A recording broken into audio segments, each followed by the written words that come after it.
ሰላም ጤና ይስጥልን ውድ የቻናላችን ተከታታዮች ፕሮግራማችን ቤተሰቦች ይህ አብዲራዋ ቲዩብ ነው።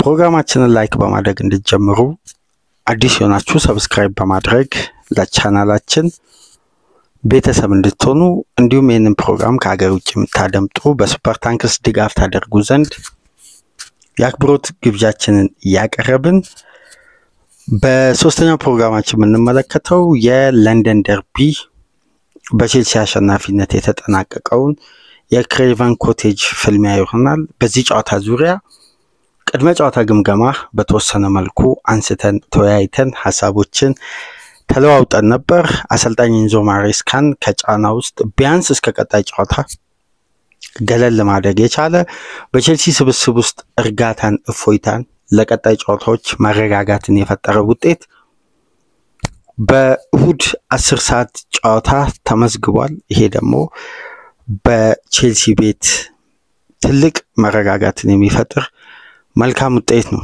በዚህ ጨዋታ ዙሪያ እንግዲህ የተወሰኑ ነጥቦችን አንስተን እንወያያለን። በዋነኝነት የምናነሳው ግን የቼልሲን ድል በተመለከተ ሰፋ ያለ ዝርዝር ጉዳይ መወያያ አርዕስቶችን እናነሳለን።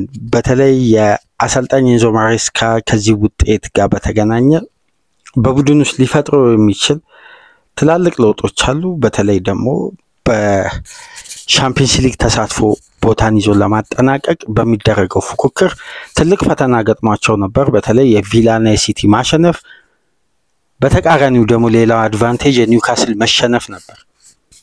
ነገር ግን ቼልሲዎች ታዲያ ከዚህ ጨዋታ በተለያየ መልኩ ነበር ሁለት አይነት ቼልሲ ነበር በክሬቨን ኮቴጅ የተመለከትነው። የመጀመሪያው 45 ቼልሲ ብዙም አመርቂ የሆነ እንቅስቃሴ ያላሳየ፣ በሁለተኛው 45 ግን በተጫዋቾች ለውጥ ውጤቱን 100% መቀየር የቻለበት የመጨረሻ የጨዋታው 10 ደቂቃዎች ደግሞ ለቼልሲ በጣም ታምራዊ የነበረ ነው። በዚህ አጋጣሚ የቼልሲ ደጋፊዎችን እንኳን ደስ አላችሁ ማለት እንፈልጋለን። በተለይ ቡድኑ ከሜዳ ውጪ ከዲሴምበር ወር በኋላ ከቶትናም ሆትስፐር ጋር ነበር ለመጨረሻ ጊዜ 4-3 በዋይት ሃርት ሌን በለንደን ደርቢ ድል የቀናው ከሜዳ ውጪ። ከዛም በኋላ ነው እንግዲህ በእሁዱ ጨዋታ ፉልሃምን ማሸነፍ የቻለው። ይሄንን ተከትሎ ቼልሲ ደረጃውን አሻሽሎ 5ኛ ደረጃ ላይ መቀመጥ ችሏል። ዛሬ በለንደን ቶትናምና ኖቲንጋም ፎረስት የሚያደርጉት ጨዋታ ይጠበቃል። በዚህ ጨዋታ ደግሞ የሚመዘገበው ውጤት የደረጃ ለውጥ ወይም ደረጃው በዚህ መልኩ እንዲቀጥል ምክንያት ሊሆን ይችላል ወይም የደረጃ ለውጥ ሊያስከትል ይችላል። ግን ቼልሲ በቀጣይ ለሚኖረው ፊክስቸር በይበልጥ ተነሳስቶ ወደ ሻምፒየንስ ሊግ ተሳታፊነት ቦታ ይዞ እንዲያጠናቅቅ የትናንትና ውጤት በእጅጉ የሚጠቅም አስፈላጊ ነበር። ምንም እንኳን ቼልሲ ባለፈው ሳምንት ያልተጠበቀ ውጤት በሜዳው በስፒሽ ታውን ነጥብ መጣሉን ተከትሎ ትላልቅ ተቃውሞችና ትችቶች አሰልጣኝ ኢንዞ ማሬስካ ላይ ሲደርስ ነበር።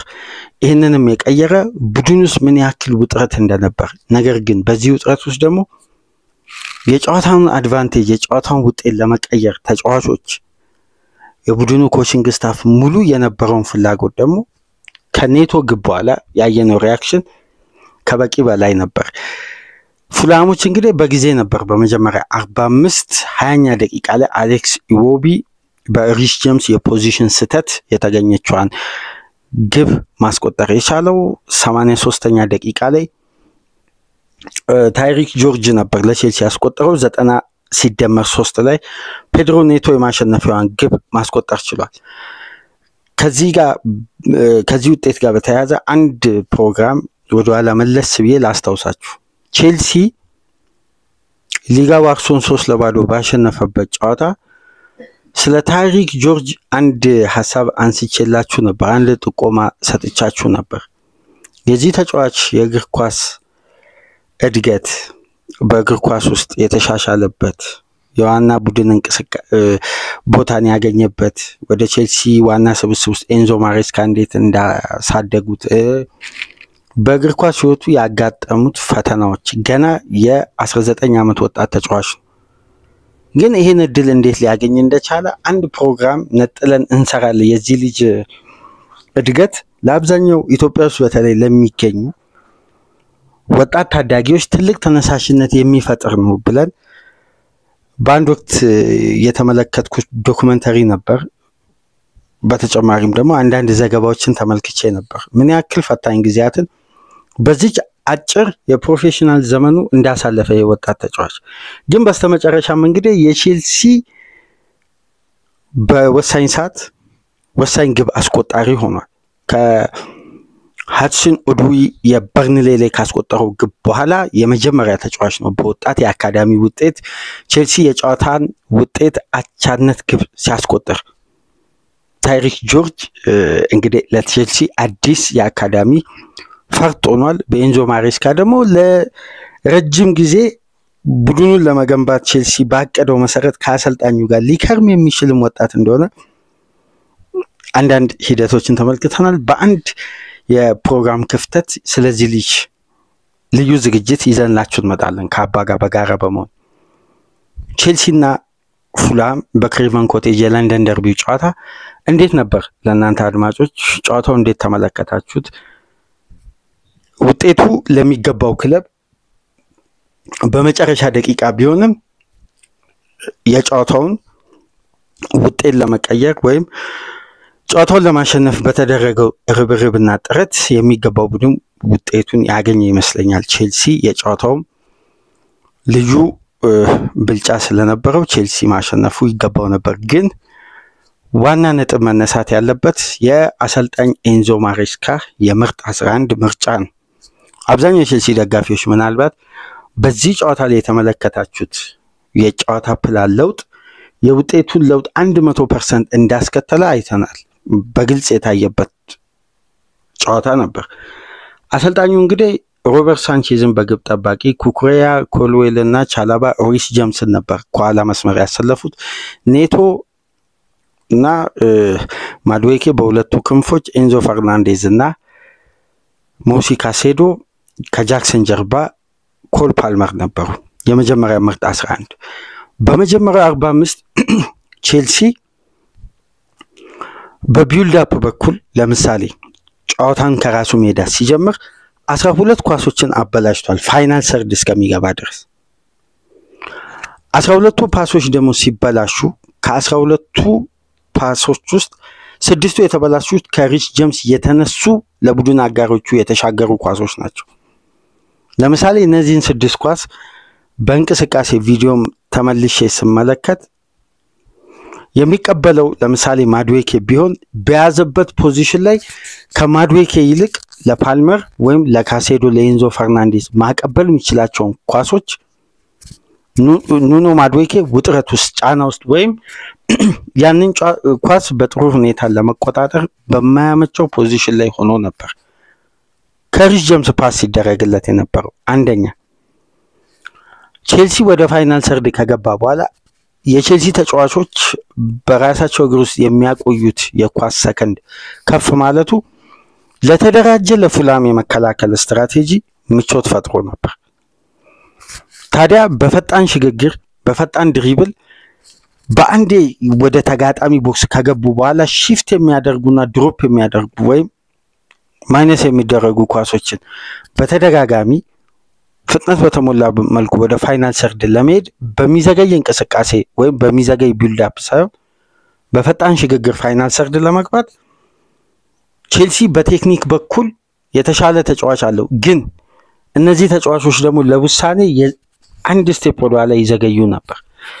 ይሄን እንግዲህ በትኩረት የተመለከቱት ኤንዞ ማሬስካ ነው ሁለተኛው 45 ላይ ከቡድኑ ጋር አብሮ እንዲገቡ የተጫዋቾች ለውጥ ያደረገው። በዚህ በተዘናጋ ዘግይቶ በሚጀምር ቢልድ አፕ ወይም የተሳሳተ ፓስ በሚኖረው የቼልሲ የኳስ አጀማመር የሪስ ጀምስ ሌላኛው የተሳሳተ ፓስ ነው። ሮያን ሲሲኞ በፍጥነት ለአሌክስ ዮቢ ያሻገረውን ኳስ በግራ እግሩ ዮቢ ማስቆጠር ይቻላል። እዛ ጋር የበረኛም ድክመት አለ። የሪስ ጀምስም ችላ ባይነትም ይታያል። እዛ ጋር ጥንቃቄ ያልተሞላው ፓስ ማድረግ። ነገር ግን አንድ የአሌክስ ኮቤ የሚባል የፕሪሚየር ሊግ ዋና ፔጅ ዘጋቢ አለና በኢንዞ ማሬስካ ያስተላለፉ ውሳኔ ላይ ሁለት ትላልቅ ነጥቦችን አንስቷል። እኛም በጨዋታው የታዘብነው ሪስ ጀምስ ከሞሲ ካሴዶ ጋር ተጣምሮ ሲጫወትና ማሎ ጉስቶ ቀኝ ፉልባክ ላይ ሲሆን ቼልሲ የትኛውንም ተጋጣሚ በኳስ ይበልጣል። ግን ፖሴሽን ዊዛውት ፔኔትሬሽን ነው። ፔኔትሬሽን አይኖረውም፣ ግን ኳስን ይቆጣጠራል። ያ ደግሞ በተቃራኒው የኮል ፓልመርን ፋይናል ሰርድ እንቅስቃሴ በአብዛኛው ከኳስ ጋር ለሚኖረው እንቅስቃሴ የተገደበ ያደርጋል። ምን የፓስ እጥረት ይኖራል ወደ ተጫዋቹ። ለዚህ ነው ኤንዞ ማሬስካ ኤንዞ ፈርናንዴዝን ሁሌም በቦክስ ቱ ቦክስ የ8 ቁጥር ሚና ማጫወት የሚፈልጉት ወይም ሮሚዮ ላቪያን ለኮል ፓልመር ነፃነት።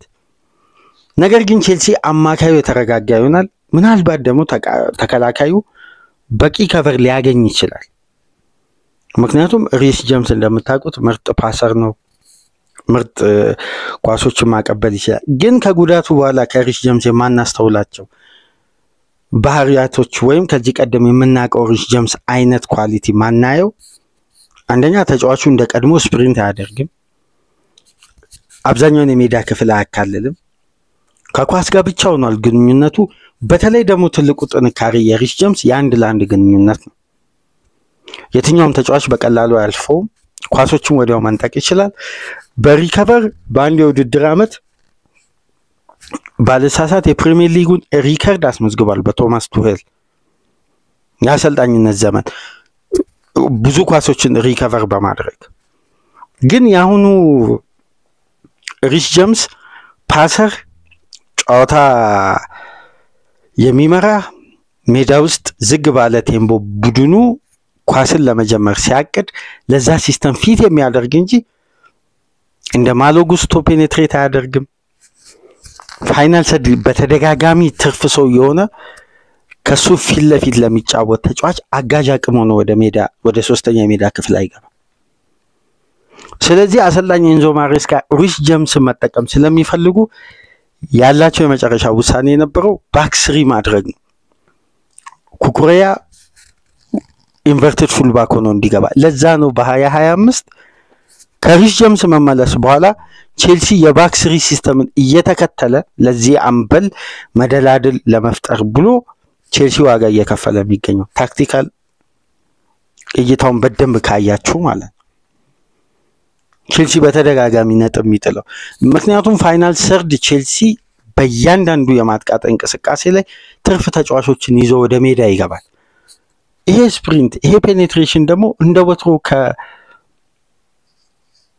ከሪስ ጀምስ ጋር አይደለም በዚህም ወቅት።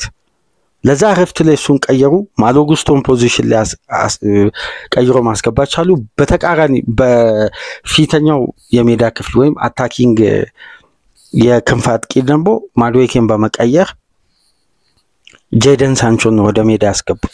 ልክ የፔድሮ ኔቶ ፖዚሽን ሺፍት እንደሆነና ወደሚፈልገው ቦታ ሳንቾ ሲመለስ ፔድሮ ኔቶን በተመሳሳይ ፖዚሽን ላይ ሲጫወት ቼልሲ ሁለተኛውን 45 ሙሉ ዶሚኔት ነው ያደረገው ሙሉ በሙሉ። በዚህ የማጥቃት እንቅስቃሴ ውስጥ ደግሞ ቅልጥፍና፣ ድሪብል፣ ፈጣን ምላሽ መስጠት፣ ፈጣን ውሳኔዎች ሁሌም አሸናፊ ያደርጋሉ። በዚህ ደግሞ የተዋጣለት ተጫዋች ከምንም ላይ ግብም መፍጠር የሚችል ማስቆጠርም አሲስት ማድረግ የሚችለው ኔቶ በተገቢው ሰዓት በተገቢው ፖዚሽን ተገኝቶ እንግዲህ የማሸነፊያውን ግብ ማስቆጠር ይቻላል። ኔቶ እዛ ጋር ተገኝቶ ያን ኳስ ሲስት ወይም እንደዛ አይነት ኳስ ሲያስቆጥር ከዛ እንቅስቃሴ ቀደም ብሎ አይታችሁ ከሆነ በተመሳሳይ አይነት ፖዚሽን ላይ ግሩም ኳስ ሌኖ አድኖ ነበር። በተመሳሳይ አይነት እንቅስቃሴ እንደ ሁለተኛው እንዳስቆጠራት ግብ ኳሷን ከፍ አላደረገም እንጂ ተመሳሳይ አይነት ኳስ አግኝቶ ነበር። ቼልሲ ቤት የምናስተውለው አንድ የጨዋታ እንቅስቃሴ አለ። አንድ ነገር ሲደጋገም በሚገኝ ጥረት የሚቆጠሩ ግቦች ይበዙ ነበር። ለምሳሌ በደንብ የምናስተውለው ኒውካስል ላይ ቼልሲ በመልሶ ማጥቃት ኒኮላስ ጃክሰን ላስቆጠረው ግብ ፔድሮ ኔቶ ስፕሪንት አድርጎ ያለፈበት መንገድ፣ ጄደን ሳንቾ አሲስት ያደረጋቸውን ኳሶች ብትመለከቱ እንዲህ አይነት ስፕሪንቶች አሉ። ከሳውዛምፕተን ጋር የተለያዩ ቼልሲ ያስቆጠራቸው ግቦችን ብትመለከቱ የመልሶ ማጥቃቱ እንቅስቃሴ ይህን ይመስላል። በተደጋጋሚ ቡድኑ የሚያስቆጥርበት በተለይ ደግሞ ኮል ፓልመር ከኤሪያ ውጭ የሚያስቆጥራቸውን ኳሶች ብትመለከቱ ደግሞ ተደጋጋሚ ሙከራዎች ናቸው በስተመጨረሻ ስኬታማ የሚሆኑት። ስለዚህ የኔቶ ግብ መቆጠር ተመሳሳይ እንቅስቃሴ ነበረው።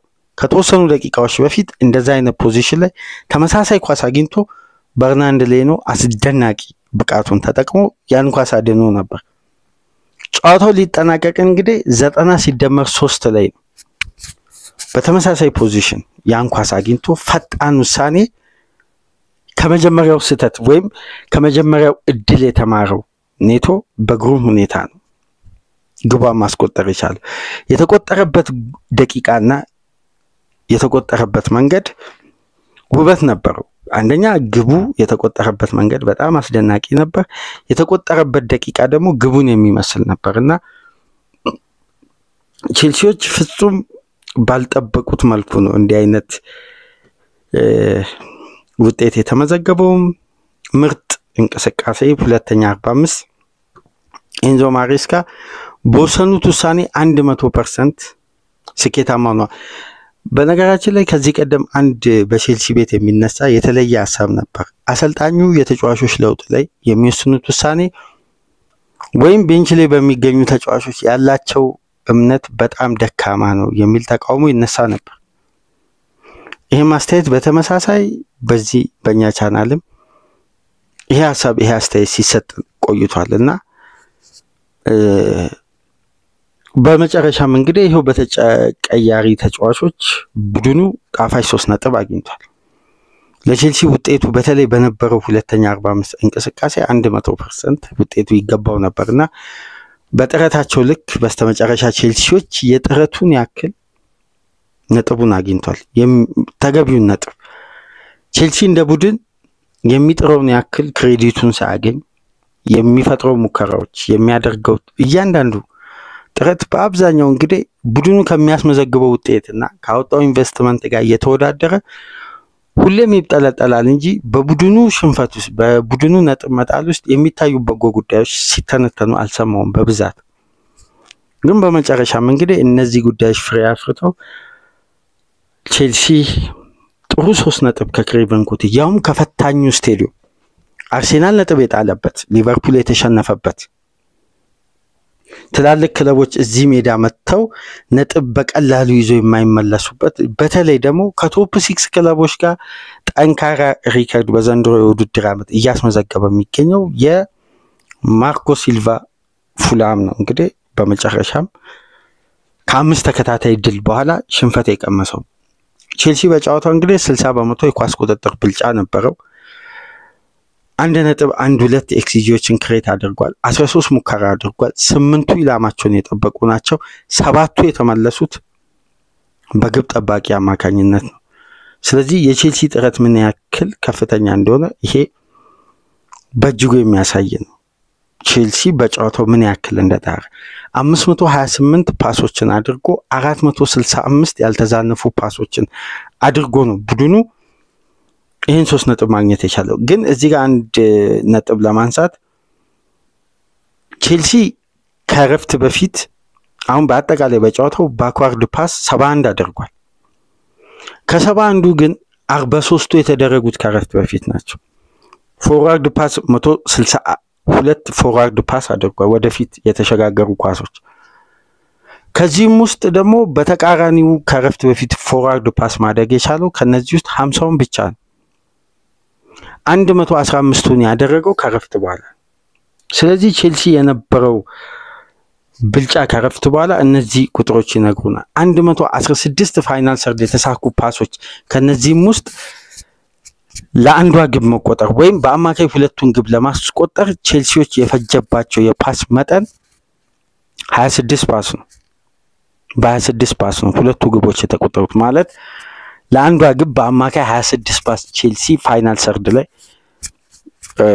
ፓስ አድርጎ ነው ግብ ያስቆጠረውና ለኤንዞ ማሬስካና ለቼልሲ ጣፋጭ ውጤት ለነዛ ውጤት ለተራቡ ለወጣት ተጫዋቾች እንዲሁም ከሜዳቸው ውጪ ድል የናፈቃቸው የቼልሲ ሱፐርስታሮች የወደፊት አስፈሪው ቡድን በመጨረሻም ተገቢውን ውጤት ባሳየው ብቃት መሰረት ከክሬቨን ኮቴጅ ያውም ጣፋጭ በቀል ቼልሲ በሜዳው በእንዲህ መልኩ ነበር የተሸነፈው። በሃሪ ዊልሰን ተቀይሮ በገባው የቀድሞ የሊቨርፑል የአካዳሚ ተጫዋች በሆነው ተጫዋች በተቆጠረ ግብ ነው ቼልሲ በሜዳው 2-1 የተሸነፈው ከመምራት ላይ ወደ ሽንፈት የተቀየረው። አሁን ደግሞ ቼልሲ ከመመራት ወደ ድል ተቀይሯልና እግር ኳሳዊ በቀል ቼልሲ በለንደን ደርቢ አድርጎ ነው የተመለሰው። ይሄ ደግሞ ውጤቱ 100% ለሰማያዊዎቹ ይገባ ነበር። ቼልሲ 2 ፉላም 1 ቼልሲ ደረጃውን ያሻሻለበት የቻምፒየንስ ሊግ ተስፋውን በራሱ ለመወሰን በቀሪ 5 ጨዋታዎች እላስጨራሽ ትግል ያደርጋል። ፈታኝ ፊክስቸሮች አሉ። እነዛን ተሻግሮ እንግዲህ የኤንዞ ማሬስካ ቡድን ወደ ቻምፒየንስ ሊግ እግር ኳስ ዳግም ይመለስ ይሁን ከቀጣይ ሳምንት ጀምሮ ምንም መለከተው ነው የሚሆነው። ከሲቲ፣ ከኒውካስል፣ ከአስቶን ቪላ፣ ከኖቲንጋም ፎረስት ፈታኝ ፍክክር ይጠብቀዋልና የቶፕ 5 ጉዞ ከፕሪሚየር ሊጉ ዋንጫ ፉክክር ካለመውረድ የሚደረግ ጥረት ይልቅ በፕሪሚየር ሊጉ በቀጣይ 5 ጨዋታዎች ልንመለከታቸው የምንችለው ትልቁ ፉክክር የቶፕ 5 ፖዚሽን ይዞ ማጠናቀቅ ነው። ቼልሲዎች እንግዲህ በመጨረሻም ከሜዳቸው ውጪ ከዲሴምበር ወር በኋላ ድል ቀንቷቸው 2-1 ፉላምን አሸንፈዋል። እንኳን ደስ አላችሁ የቼልሲ ደጋፊዎች ማለት እንፈልጋለን። ፕሮግራማችንን ላይክ አድርጉ። አዲስ የሆናችሁ ሰብስክራይብ፣ ከሀገር ውጭ የምታደምጡ ደግሞ በሱፐር ታንክስ ድጋፍ ታደርጉት ዘንድ የአክብሮት ግብዣችን ነው። ከእናንተ ጋር ቆይታ ያደረኩት ሚናድ አብዲ ነበርኩ። ሰላም ቆዩ።